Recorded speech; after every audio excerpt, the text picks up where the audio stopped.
எடப்பாடி வந்து துரோகின்னு சொல்லிட்டு சொல்லாத பத்திரிகையாளர் சந்திப்பு கிடையாது. காங்கிரஸ் பத்தி திமுக பேசலையா சகோதரி? நீங்க அரசியல்ல பல ஆண்டுகளா இருக்கீங்க.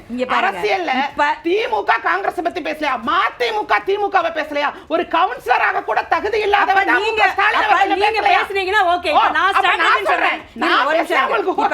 அப்படிலாம் ஒண்ணும் இல்ல. இப்ப காங்கிரஸ்ல வந்துட்டு சில பேர் சொல்றாங்க அப்படின்னா செல்வ பெருந்தகையா என்ன சொல்றாரு, ராகுல் காந்தி என்ன சொல்றாரு மாட்டார். ராகுல் காந்தி ஒரு முக்கியமான விஷயத்தை சொன்னாரு. இப்போ கூட்டணி பத்தி மத்தவங்க வெளியில பேசாதீங்கன்னு சொல்லி ஒரு ஜெனரல் அவுட்லைன் சொன்னாங்க.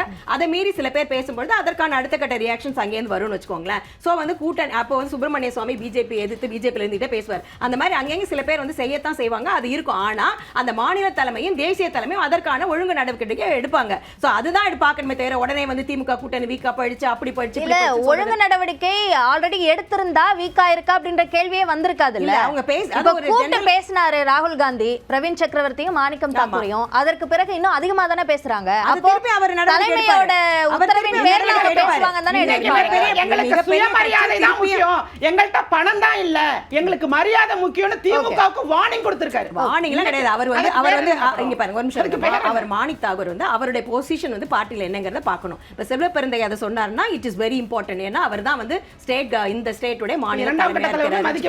இரண்டாம் கட்ட தலைவர் இல்லங்க, அபிஷியல் பாருங்க